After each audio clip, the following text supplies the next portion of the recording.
अस्सलाम वालेकुम नाज़रीन, you watching upfront with Mona Alam. तमाम लोग जो कि कानून की खिलाफ वर्जी करते हैं वो अपने गिर्द शिकंजा कसे जाने को तैयार हो जाएं, क्योंकि टॉप टियर से ये बात का आगाज़ हो चुका है and coming from none less than the army.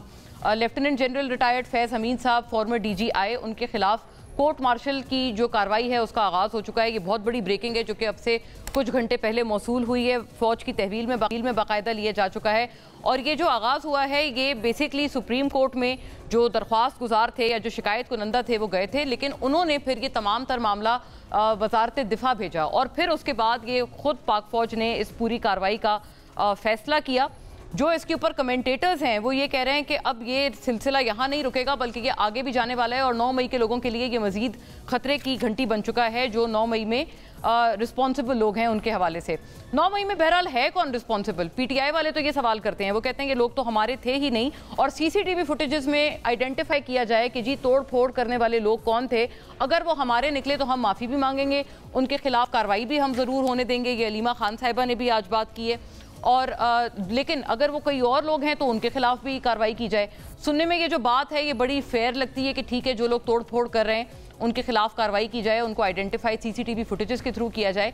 लेकिन दूसरी तरफ जब जो प्रॉब्लम आ जाती है वो ये आ जाती है कि इंस्टिगेशन वाली बात के ऊपर PTI वाले ये कहते हैं कि हमने कभी इंस्टिगेट किसी को नहीं किया लेकिन हमने पुरअमन एहतजाज का कहा था। दूसरी तरफ ये मुतालबा किया जाता है और ये कहा जाता है कि इंस्टिगेशन भी एक जुर्म है। क्या इसके ऊपर ऊंट किसी करवट, इस पूरे आर्ग्यूमेंट के ऊपर ऊंट किसी करवट बैठेगा या नहीं बैठेगा? और ये पार्टी इसकी मीठा मीठा कड़वा हाफ हाफ और कड़वा कड़वा थू थू वाली पॉलिसी कब जाएगी? क्योंकि सुप्रीम कोर्ट का आज जो फैसला आया है हुकूमत के हक में वो तो हुकूमत जो है वो तस्लीम कर रहे हैं और उसको गले से लगा रहे हैं, दिल से लगा रहे हैं। लेकिन इससे पहले बिल्कुल गुज़िश्ता हफ्ते सुप्रीम कोर्ट पे और अदलिया पे बाकायदा तनकीद के निश्तर भारी मकदार में बरसाए गए थे जब सुप्रीम कोर्ट का फैसला रिजर्व सीट के हवाले से PTI के हक में आया था। और यही केस हमें PTI की तरफ से भी नज़र आता है कि उस वक्त का फैसला उनको आइन और कानून की फतह लगता था, लेकिन अब जो आज फैसला आया है जिसमें 3 PMLN के जो लोग हैं वो जीते हुए डिक्लेयर किए गए हैं। ECP का जो फैसला था वो बहाल किया गया है रिकाउंटिंग के नतीजे का, तो वही फैसला PTI क्रिटिसाइज़ कर रहे हैं। वो कह रहे हैं हम तो बड़े मायूस हैं और वो फैसला उनको भी काबिल कबूल नहीं है। तो ये गोया नाजरीन ये डबल स्टैंडर्ड्स कब ख़त्म होंगे हुकूमत की तरफ से भी और अपोजिशन की तरफ से भी? तमाम सियासी पार्टीज़ बहुत जल्द भूल जाती हैं अपने माजी वाले बयानात। बहरहाल starting from the top story of the day, lieutenant general retired Faiz Hameed के खिलाफ कोर्ट मार्शल की कार्रवाई शुरू। इसमें चीज़ें देखते चलिएगा कि इसकी क्रोनोलॉजिकल ऑर्डर इस पूरे वाक़े का क्या से शुरुआत हुई और ये कहाँ पर जाकर फ़िलहाल ये मामला ख़त्म हुआ है। साबिक DGI ISI lieutenant general retired Faiz Hameed को फ़ौजी तहवील में लेकर उनके खिलाफ कोर्ट मार्शल की कार्रवाई का आगाज़ कर दिया गया। फैज़ हमीद के खिलाफ पाकिस्तान आर्मी एक्ट के तहत कार्रवाई की जा रही है। उन पर रिटायरमेंट के बाद मुतअद्दिद मौक़े पर पाकिस्तान आर्मी एक्ट की खिलाफ वर्जी के इल्ज़ामात भी साबित हुए हैं।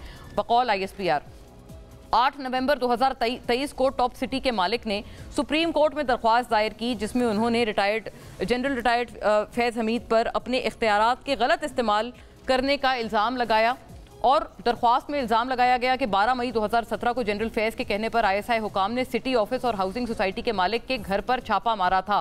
छापे के दौरान बावर्दी एहलकारों ने घर से सोना, हीरे और रकम समेत कीमती अशिया जब्त की और तशद्दुद का निशाना बनाया, which is a very startling allegation. बहुत संगीन इल्ज़ाम है। चीफ जस्टिस काजी फाइज ईसा की सरबराही में जस्टिस अमीनुद्दीन और जस्टिस अतहर मिनल्ला ने दरख्वास्त पर समाअत की थी।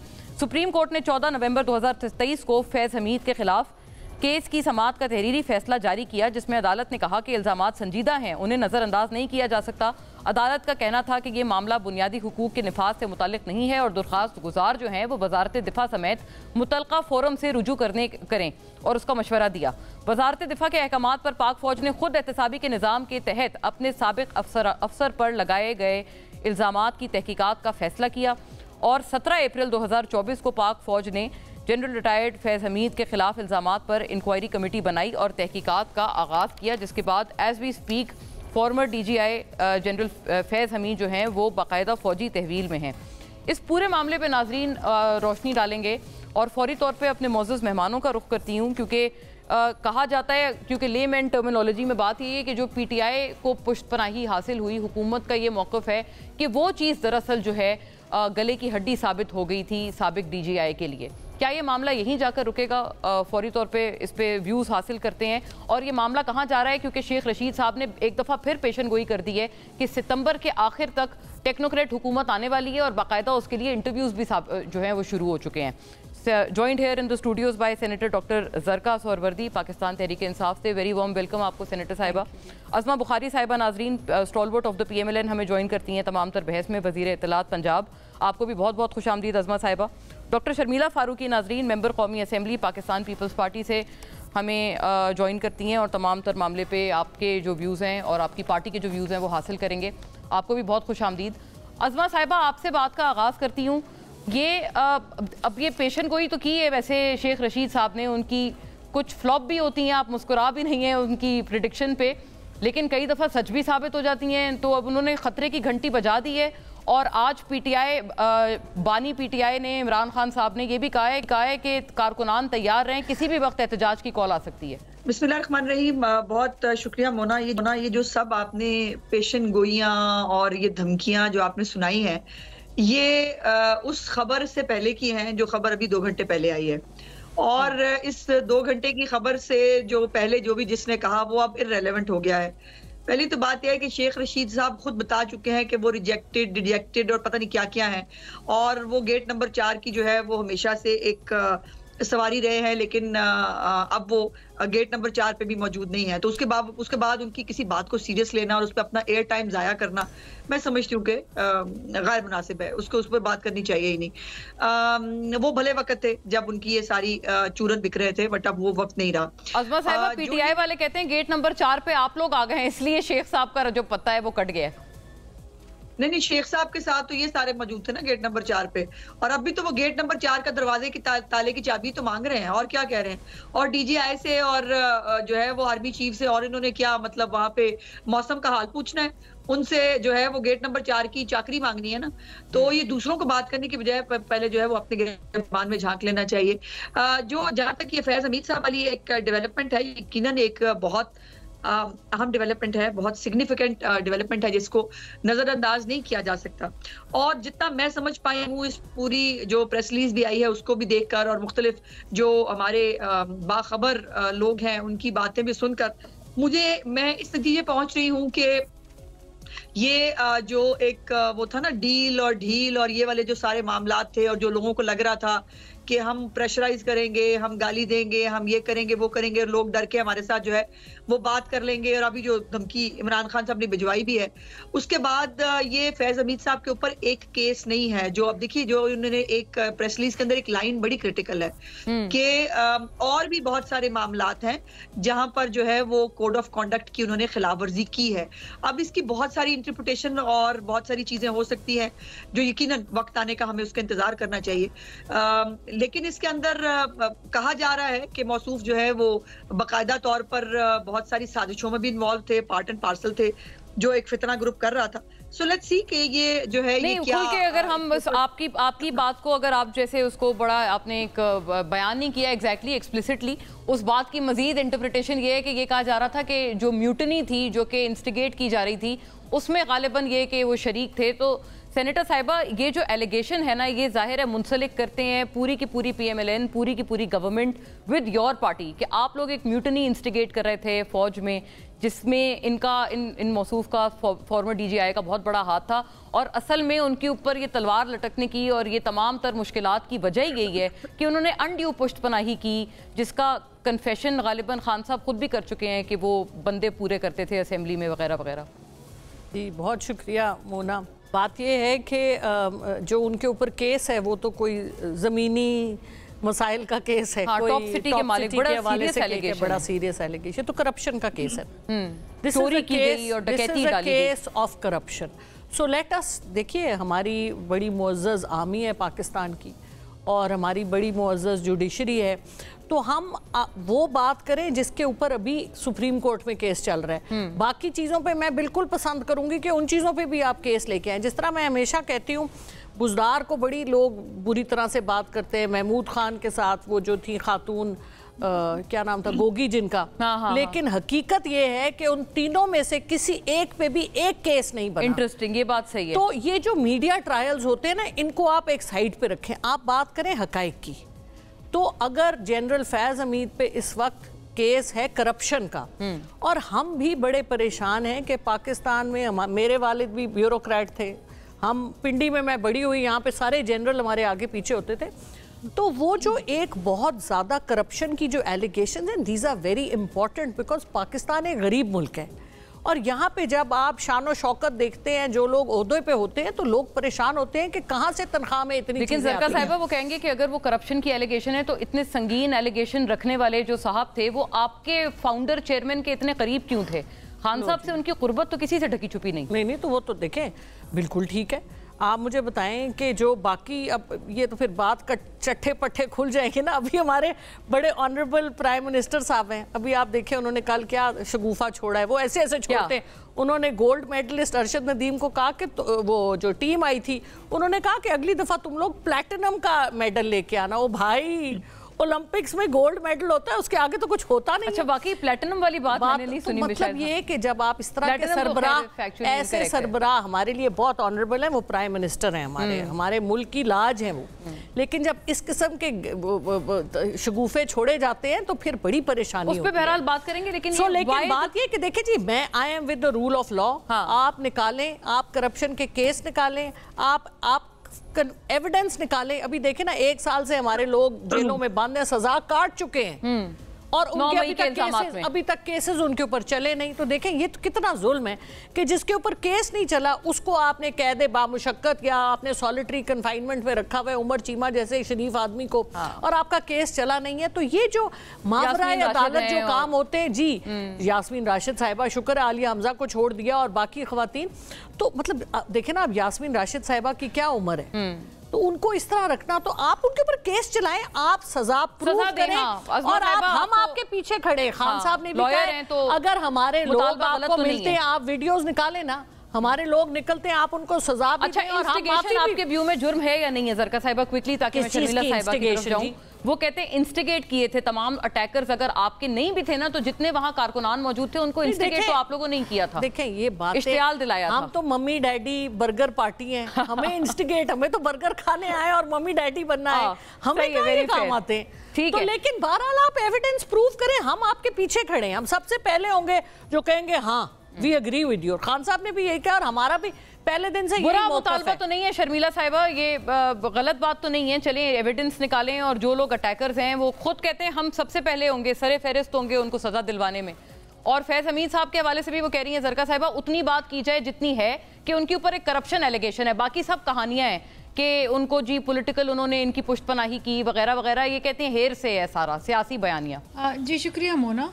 देखिए, पहली बात तो ये है कि पाकिस्तान में जो एक मेजर इशू है पाकिस्तान की तरक्की में, पाकिस्तान में मेरिट का कत्ल होने में, पाकिस्तान की जो ईवल्स हैं उसमें करप्शन जो है वो सरे फहरिस्त, इसमें कोई दो राय नहीं है।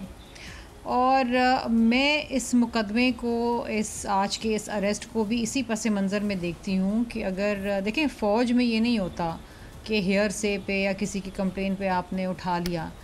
अगर उनको आज अरेस्ट किया गया है तो इंक्वायरी कंप्लीट होने के बाद, शवाहिद सामने आने के बाद, वो भी फुल प्रूफ शवाहिद, उसके बाद पाकिस्तान आर्मी एक्ट्स उनका एक प्रोसेस है, और वो प्रोसेस ये है। So this is the finality. अब आगे किस तरीके से ये केस प्रोसीड करता है, किस तरीके से कोर्ट मार्शल होता है, और क्या क्या चीज़ें और सामने आती हैं, ये वक्त ही बताएगा। जहाँ तक जनरल फैज़ का ताल्लुक़ है, तो देखिए हमने बहुत सारी बातें सुनी उनके बारे में, हमने ये बिल्कुल सुना। अब ये इसका पॉलिटिकल पस मंज़र है कि जी हमने सुना कि जी वो इमरान खान के स्पॉन्सर थे, उनकी जमात के स्पॉन्सर थे। वी ऑल हर्ड दिस, और ये हम मुख्तलिफ टॉक शोज़ में आपने यकीन किया या नहीं किया? असल बात तो ये है शर्मिला साहिबा, इसमें डिड यू बिलीव इट और नो? आपने सुन के उसको इग्नोर कर दिया? देखिए, वी ऑल नो कि Imran Khan was a selected prime minister, तो किसी ने तो उनको सेलेक्ट किया था ना, ही वाज अ सिलेक्टेड। 2 घंटे जब RTS बैठ गया तो उस 2 घंटे के अंदर क्या हुआ, रिजल्ट्स कहाँ से कहाँ चले गए। मैं तो सिर्फ एक चीज़ जानती हूँ, मैं सिंध असेंबली में थी उस वक्त मेंबर, और एक टर्म में, पिछले टर्म में PTI के 3 मेंबर थे, और जब वो 2 घंटे RTS बैठा 2018 में, उनके सिंध असेंबली में 33 मेंबर्स आ गए। सो दिस इज़ लाइक मतलब कितने 100% जंप है ये। 3 से 10 हो सकते हैं, 3 से 33 नहीं हो सकते। ये अजीब सी बात थी, हमें बड़ा ताज्जुब हुआ। अच्छा, ऐसे ऐसे लोग थे जिनका सियासत से कोई ताल्लुक़ ही नहीं था, लेकिन वो यहाँ तक कि मैं आपको ये बता रही हूँ, पहली दफ़ा शायद बोल रही हूँ कि मेरे वालिद साहब की एक नर्स थे, मेल नर्स। अच्छा, हाँ। वो भी जीत गए, वो भी एमपीए बन गए पीटीआई से। पीटीआई की टिकट पे। अच्छा, दिस वाज क्वाइट शॉकिंग। बहरहाल व्हाट हैपेंड कराची से, what happened, what did not happen, क्या हुआ, ये शायद अब इनकी गिरफ्तारी हुई है तो शायद ये भी चीज़ें बाहर आएँ। बहुत सारे लोग बहुत सारे बातें करेंगे, तज्जिया करेंगे, लेकिन मैं एक चीज़ ज़रूर जानती हूँ मोना, कि इस मुल्क के अंदर we are going to be 77 years old.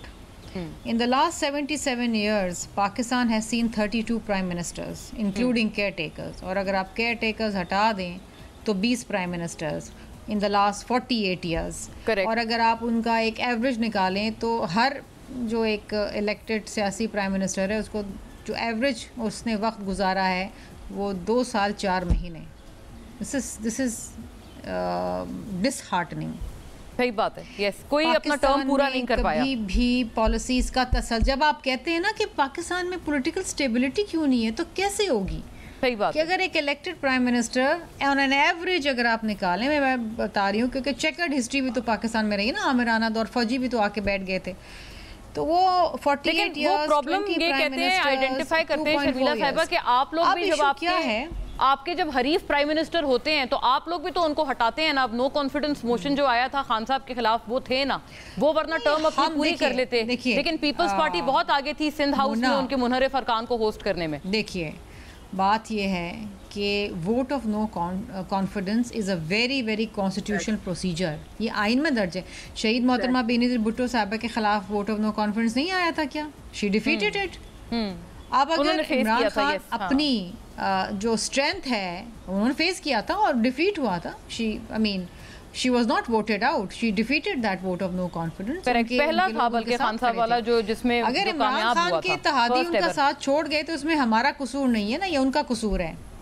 अब बात ये है कि देखिए, एक कॉन्स्टिट्यूशनल तरीके से चेंज आना, गिलानी साहब को डिस्क्वालीफाई किया सुप्रीम कोर्ट ने, हमने कोई वावेला नहीं मचाया, हमने तो ये नहीं कहा कि जी जब भुट्टो साहब को फांसी होगी, हमने ये तो नहीं कहा कि भुट्टो नहीं तो पाकिस्तान नहीं, ये तो कहते हैं इमरान खान नहीं तो पाकिस्तान नहीं। ये इस नुक्ता नजर पे वापस आएंगे ज़रका साहिबा, आपकी तरफ जो एलिगेशन है, पूजा करना और एक शख्सियत के ऊपर पूरा का पूरा मुल्क का निजाम मुनसर करना, शख्सियत परस्ती का जो इल्जाम है वो दोहराया गया है। ये एलिगेशन दरअसल आता है कि हुआ बहुतों के साथ बहुत कुछ है, लेकिन इस तरह से किसी ने उसको नहीं डील किया जैसे आप करते हैं। आफ्टर द ब्रेक नाज़रीन, स्टे विद अस।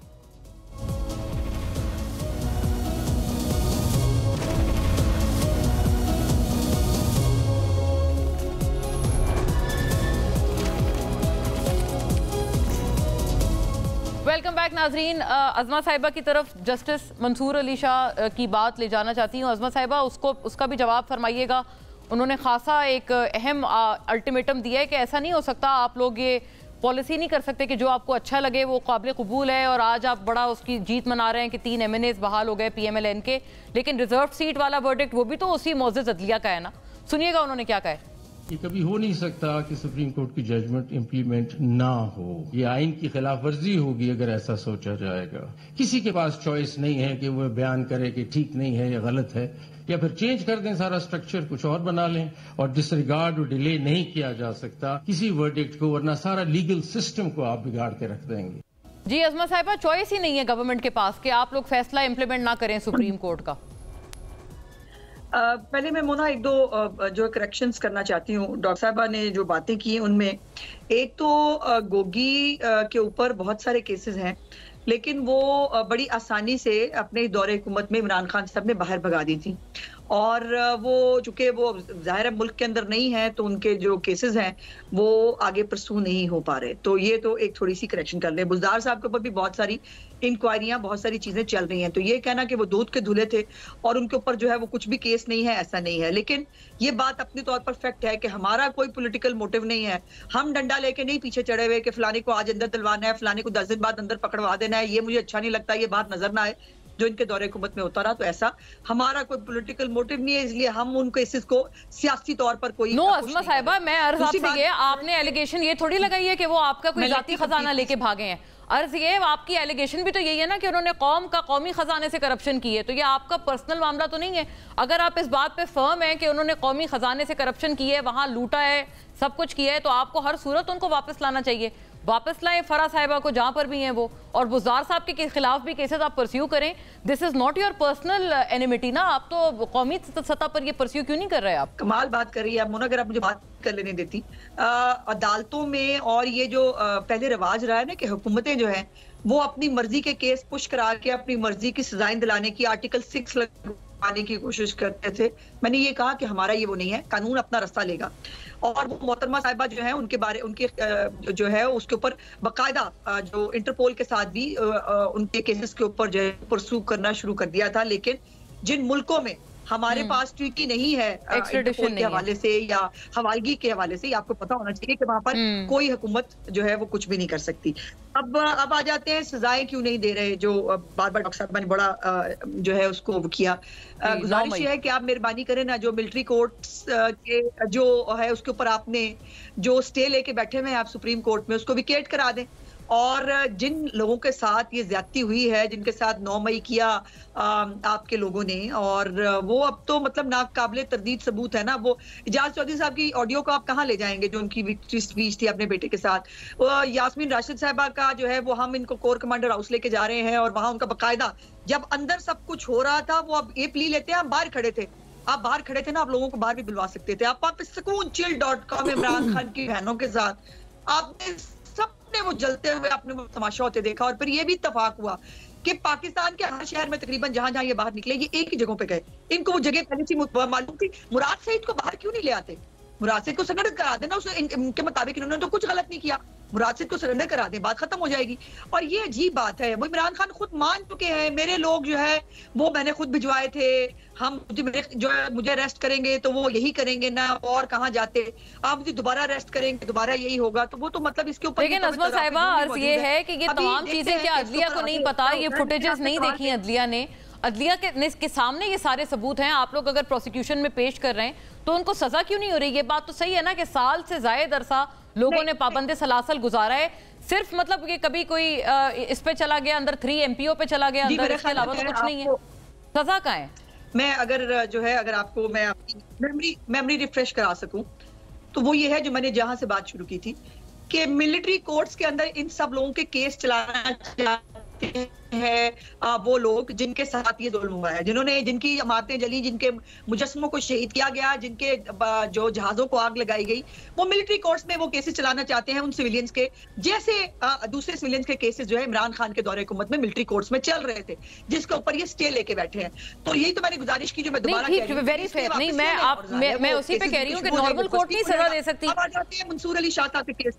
जी चले, हाँ उस पे कमेंट कर दें, दैट इज मोर इंपॉर्टेंट। देखिए ये अगर GHQ पे हमला करके तालिबान जो है उनके केसेस इस तरह का हमला नहीं, वो अगर उनके केसेस जो है वो चल सकते हैं मिलिट्री कोर्ट में, तो इन्होंने भी तो इनके ऊपर क्या लैंड रेवेन्यू एक्ट लगाए, इनके ऊपर भी फिर यही एक्ट लगेगा ना। और ये आप देखिए कि जो ये एग्जांपल्स देते थे हमें मगरबी मुल्कों में, ये अब जो राइट्स हुए हैं यूके के अंदर, आपने देखा है वहां पे अरेस्ट कैसे हो रहे हैं, दरवाजे काट के अगले बाहर निकाल के ला रहे हैं। रीट्वीट करने के ऊपर जो है वज़ीर आज़म धमकी दे रहा है, जिसने रीट्वीट भी किया ना उसको हम अंदर कर देंगे। और ये हो रहा है, 2-2 साल से लेकर 20-20 साल की सजाएं समरी ट्रायल के साथ 48 आवर्स के अंदर जो है वो दी जा रही है। इस तरह मुल्क की रिटें बहाल होती हैं। ऐसे नहीं होता कि आप 12-14 शहरों में आप जो है वो आप ये सारा दंगा मचाएं और उसके बाद कहीं इनको माफ कर दें। जहां तक मंसूर अली शाह साहब की बात है, मैं उनकी बिल्कुल एक एक बात से इत्तफाक करती हूँ, और इस बात से भी इत्तफाक करती हूं कि आईने पाकिस्तान के तहत जो जिसकी डोमेन है उसको उसके अंदर रहना पड़ेगा। अगर जो फैसला उन्होंने दिया है जिसके ऊपर हम मोतरज हैं, अगर उस फैसले को इम्प्लीमेंट करते हुए आइन की 3 शकों को मुअत्तल करना पड़े, जिसके अंदर बाकायदा तौर पर टर्म दी गई है कि जो आजाद अरकान है वो 3 दिन के अंदर जो है वो अपना जमा कराएंगे। फ्लोर क्रॉसिंग मना की गई है, एक दफा एक जगह जो डेफिडेविट जमा हो गया वो विड्रॉ नहीं हो सकता। रिजर्व सीट्स की जो लिस्टें हैं उनका एक टाइम फ्रेम है।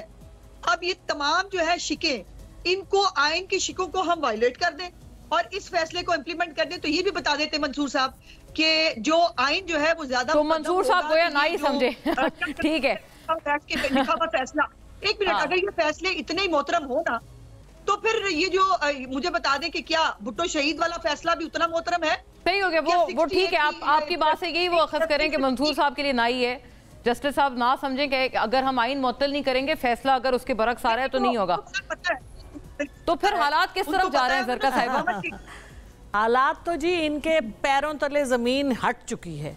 शहबाज शरीफ साहब पे गौहर एजाज साहब ने जो उनके ऊपर एलिगेशंस लगाई हैं कामरान खान साहब के प्रोग्राम में आके, मैं तो नहीं ना गौहर एजाज साहब को जा चुके हैं, गौहर एजाज साहब आईपीपी के मामले पे आप वो कह रही हैं अगर हाँ आईपीपीज के हवाले से कि चिन्योट और कबीर वाला आईपीपीज जो हैं सलमान शहबाज साहब के हैं और उनका नाम है नेपरा की लिस्ट में कि ही इज द बेनिफिशियरी, तो अगर देखें ऑनरेबल प्राइम मिनिस्टर अगर उनमें ऑनर है तो वो या इस्तीफा दें या वो टेलीविजन पे आके कौम को फेस करें और बोलें कि नहीं जी ये मेरे नहीं है या मैंने बेटे को आग किया हुआ या जो भी हालत है आके हमें बताएं। देखिए ऑनरेबल उधर कियर स्टारमर है जिसने कहा बेटे को आग किया हुआ है, तो आपने थोड़ा मेरा मतलब है अगर वो ये कहें जिस तरह वो हमारे थे ना चौधरी इफ्तिखार तो भी बात सुने, मकसद ये कि अगर बेटा आपका बेनिफिशियरी है और आप उसको पैसे दिए जा रहे हैं हर महीने तो उसकी प्राइम मिनिस्टर हैज टू, अगर आपने बात करनी है ऑनर की और सही द राइट थिंग, तो वो तो यही है कि आप बेटा आपका बेनिफिशियरी है तो यू आर डायरेक्ट बेनिफिशियरी। आप वैसे अगर वो आके ये कर दें कोई खिताब कर दें आप मान लेंगे? क्योंकि आप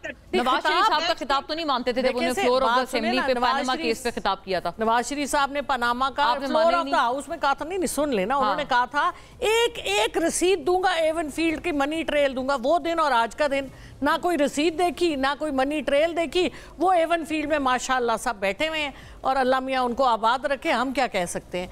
दूसरी बात ये कि ये जो धरने हो रहे हैं जमाते इस्लामी के, मैंने तो नहीं कराए ना, मतलब इनके पैरों तले जमीन, इनसे ही तो बहुत अहम बात आप कर रही हैं, मैं इनसे पूछे या जमाते इस्लामी से पूछे? इनसे पूछे। बात ये है कि इनका टाइम हो गया खत्म, बिकॉज ये सबसे बड़ी बात ये, दे आर द गवर्नमेंट।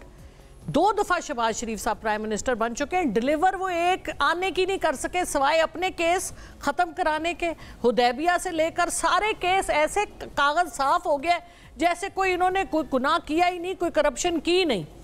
तो जब इस किस्म के लोग आपने ऊपर बिठाए हुए हैं, वो देखे ना, राना सनाउल्लाह पहले टीवी पे इनको सलावातें सुनाते थे, जब उनको मिनिस्टर बना दिया वो जाके उधर गंडोलों में जाके अपने ओलंपिक्स में मजे कर रहे हैं। कोई शर्म करे, मेरा मतलब है मुल्क इधर जलील हो रहा है, पैसे लोगों के पास बिजली के बिल के पैसे नहीं है। आपने ये ऑफर डाल दिया कि जिसके 200 यूनिट से कम बिजली का बिल है 6 महीने वो 10,000 का बिल बनता है, 6 महीने वो 10,000 देगा, जब ठंड भी हो जाएगी वो बिजली इस्तेमाल भी नहीं करेगा। आपने गरीब का और बिल्कुल जो तो ये कहीं से के हालात हैं उनसे तो कोई इनकार नहीं है, कोई भी नहीं मानने वाला, कोई नहीं मानने वाला। ये फारिग हैं आप, ये फारिग हैं। देखिए ज़रका साहिबा, आज खान साहब ने ये भी तो कहा है कि मुझे किसी ने मुझसे कोई बात नहीं की, मुझे किसी से कोई मेरा कोई राब्ता भी नहीं है, मैं सिर्फ अवामी लावा पे डिपेंड कर रहा हूँ कि जो फटने वाला है। तो अगर आपकी तरफ से कोई आपको भी एश्योरेंस नहीं है तो फिर ये अवामी लावा के ऊपर आप लोग कितना रिलाई करेंगे? देखें जी, अवामी लावा हर इदारे के अंदर है, इदारों में भी अवाम बैठी है।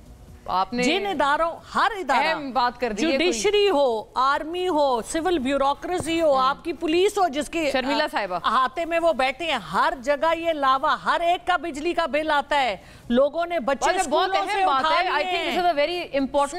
से उठा लिए हैं क्योंकि बिजली के बिल कह रही है कि हर इदारे में अवाम बैठी है। ठीक है, यानी इदारों के अंदर भी हिसाब दें किस बेसिस पे इन्होंने ये बजट लाया है। औरंगजेब साहब से मैं पूछती हूँ कौन होते हैं, वो हैं कौन, वो पहले तो ये बताएं। ठीक है, और उन्होंने जो अवाम पे एक महंगाई का एक पहाड़ तोड़ दिया है, ब्रेक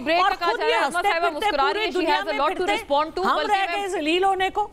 शर्मिला साहिबा, मौला बख्श चांडियो साहब ने पिछले हफ्ते बड़ी एक अहम बात हमारी प्रोग्राम पे की, मैं आपको सुनाऊंगी। उन्होंने तो बिल्कुल एक समझे एक खिलाफ का जो अपना एक बात है ना, वो उन्होंने अलम बुलंद कर दिया है हुकूमत के खिलाफ। क्या पूरी पीपल्स पार्टी इस सोच की हामिल है? After a break.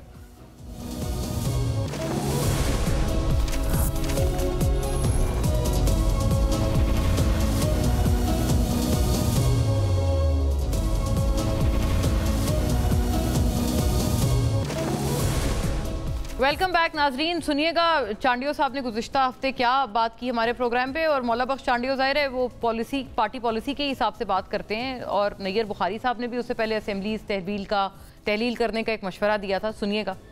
हम इत्तेहादी नहीं है, हमने बजट के मामले पे एतराज किया है। मेरे चेयरमैन ने कहा कि सैलाब के मामले पर वजीर साहब ने जो वादे किए वो हमसे पूरे नहीं किए। मैं आजकल कह रहा हूँ, आपके सामने भी कह देता हूँ, नून लीग इलाकाई जमायत नहीं है, लेकिन नून लीग इलाकाई सोच की जमायत है। उसकी सोच आगे कहीं जाती नहीं, दूसरे सूबों में जाती नहीं। वफाक का मतलब चारों सूबे हैं, वफाक का मतलब एक सूबा नहीं है।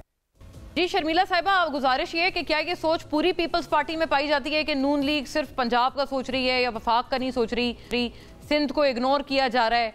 ये क्या वजूहात हैं इस तरह के बयानात आपकी पार्टी की तरफ से अगर आ रहे हैं? देखिए जी, मैं इसे पार्टी पॉलिसी या पूरी पार्टी की तरफ से बयान नहीं कहूँगी। ऑफ कोर्स हमारे तहफ़्फ़ुज़ात माजी के अंदर PMLN के साथ रहे हैं, बिलखुसूस जो PDM की गवर्नमेंट के अंदर हम इनके साथ थे, हमारा कोई अच्छा एक्सपीरियंस नहीं रहा और इश्यूज़ रहे। बिलखुसूस सैलाब ज़दगान की बहाली के हवाले से जो फ़ंड्स प्राइम मिनिस्टर साहब ने जिनका वादा किया था वो हमें नहीं मिले आखिरी दिन तक। यही वजह थी कि इस दफ़ा हमने इनको केस बाय केस और इशू बाय इशू सपोर्ट करने की यकीन दहानी कराई, लेकिन हमने काबीना ज्वाइन करके हुकूमत साजी इनके साथ नहीं की, बिकॉज़ हमारे बहुत सारे मेंबरान के तहफ़्फ़ुज़ात थे। इस वक्त भी तहफ़्फ़ुज़ात हैं, क्योंकि पंजाब में बिलखुसूस जो हमारे मेंबरान हैं उनको साइडलाइन किया जा रहा है, और इस बात का हमने एहतजाज भी किया। आपको याद होगा कि बजट जब पेश हुआ तो उस वक्त पीपल्स पार्टी ने बजट को बाइकआउट किया, क्योंकि जो हमसे एक तहरीरी मुआहदा किया गया था कि हम बजट साजी के अंदर पीपल्स पार्टी की मशावरत के साथ उसको लेकर आएंगे, वो नहीं किया गया। और चेयरमैन साहब ने फिर जब पार्लिमानी पार्टी का इजलास बुलाया तो तमाम मेंबरान की ये राय थी कि हमें फिर बजट साजी में इनका साथ नहीं देना चाहिए। उसके बाद कुछ बातचीत आगे चली, कुछ मामला तय हुए, कुछ नहीं हुए, क्योंकि एक तहरीरी मुआहदा था ना, इट वाज ऑल रिटन। कोई करेक्ट, वो इन्होंने आप समझती हैं इसकी बिल्कुल खिलाफ वर्जी की, शायद उसमें बेहतरी आई और फिर हमने बजट में इनको पास कराने में इसकी बजट पास कराने में हुकूमत की मदद की। अभी भी चंद एक इश्यूज चलते रहते हैं, तो I mean all is not, जिसे कहते हैं ना कि कोई पैराडाइज में नहीं है, इनके साथ इश्यूज हैं। हाँ, लेकिन बात ये है कि प्राइम मिनिस्टर साहब पूरी कोशिश करते हैं कि मामलात खुश असलूबी से चलें। सिंध भी आते हैं, अभी भी कराची आए हुए थे, और K4 के हवाले से और दीगर मामलात के हवाले से चीफ मिनिस्टर साहब की वो बात सुनते भी हैं, उस पर अमल दरामद भी करते हैं। और इस बार ख़ास तौर पे मैं ज़रूर कहूँगी, जो देखिए जो सही बात है मुझे कहनी चाहिए कि इस बार फेडरल PSDP के अंदर सिंध को जो उसका हक था उस तकरीबन उसके मुताबिक 80% उसके मुताबिक मिला है, जो कि अच्छी बात है। माजी में कई सालों से सिंध को उसका हक नहीं मिल रहा था, लेकिन पंजाब के हवाले से हमारे जो पंजाब के मेंबरान हैं वो अक्सर शिकायत करते हैं। यानी इतने तहफ़्फ़ुज़ात नहीं है, इतने बुरे नहीं है जिसके ऊपर PTI जो है खुश हो या इनके हरीफ खुश हो कि जी हुकूमत जो है टूटने वाली है, या आप लोग शायद नहीं, अभी इनको मिठाइयाँ बांटने की अभी होल्ड करें सरका साहिबा, आप लोग नहीं है, ऐसे मामलात नहीं है। हम भी समझते हैं कि नाजुक हालात हैं, पॉलिटिकल स्टेबिलिटी मुल्क में होनी चाहिए, तो हम भी कोई ऐसे इश्यूज देखें। अगर हम फेडरल PSDP में अपना हिस्सा मांगते हैं तो ये प्रोजेक्ट्स आवाम के प्रोजेक्ट्स हैं। जी अज़मा साहिबा, आपके अंदर बहुत मेरा ख्याल है क्लैरिटी के साथ बयान कर दिया है मामला। चाहते हैं तो हम चाहते हैं कि जी हमारे भी कारकुनान हैं, शर्मिला साहिबा ने है, उनकी भी दाद रसाई हो। दाद रसाई खास तौर पे पंजाब बिलखुसूस, वहाँ तो अक्सर मेंबरान को शिकायत रहती है आपके सूबे में अज़मा साहिबा। और अभी ज़रका साहिबा की आपने बात सुनी, आपका टाइम अप है उनके व्यू में। बिल्कुल तंग आ गए लोग, इदारों में अवाम बैठे हैं, वहाँ वो लोग भी तंग आ गए। कमाल बात है, जो पाकिस्तान को श्रीलंका बनाने के जो है पूरे अरेंजमेंट करके और उसके दावे करते रहे, बाकायदा पूरी कोशिश करते रहे, IMF को खत लिखवाओ, IMF को जो है वो उसके दफ्तर के बाहर जाके जुलूस निकालो, अपने वज़राए खजाना से के साथ मिलकर प्लानिंग करो, वो बता रहे हैं उनको पाकिस्तान की आवाम का दर्द हो रहा है। ये बड़ी अनहोनी बात है। मेरा अजीब बात यह है कि जो बातें डॉक्टर ज़रका ने की वो सोशल मीडिया पे जो है वो चल जाती हैं, ये प्रोपेगेंडा सेल की बातें, लेकिन हकायक को इस तरह से नेशनल प्लेटफॉर्म के ऊपर जो है वो इस तरह से मस्त नहीं करना चाहिए। मेरा ख्याल है डॉक्टर ज़रका साहिबा ने गौहर इजाज साहब का वो स्टेटमेंट नहीं देखा जो सलमान शहबाज साहब ने, वो गन्ने की फोक से जो है वो बिजली बनाते हैं, उनका कैपेसिटी चार्जेस होते ही नहीं, नंबर 1। दूसरी बात यह है वो उसको एक्सप्लेन कर चुके हैं और उनकी अपनी अलहदा से वो अपना जो है बिजनेस करते हैं, उनका जाती बिजनेस है। और गौर एजाज साहब ने उनकी बात को इंडोर्स किया बाकायदा टीवी पे आके, लेकिन वो ज़ाहिर प्रोपेगेंडा सेल ने चूंकि नहीं भेजी तो इनको पता नहीं चला। तो दूसरी बात यह है कि आग जो है वो हम तो अपने जो है खानदानों को ओन करने वाले हैं, आग वो करते हैं या ओन वो नहीं करते जिनके और मसाइल होते हैं। तो ये हमारे घरों के मसाइल नहीं है कि हम अपने बच्चों को आग कर दें या ओन ना करें, तो मामला होते नहीं। दूसरी बात यह है कि जो चलिए, मैं दिलचस्प बहस है लेकिन वक्त ने नाजरीन इजाजत नहीं दी। Thank you to all the ladies, आपके देखने का शुक्रिया। अल्लाह हाफिज।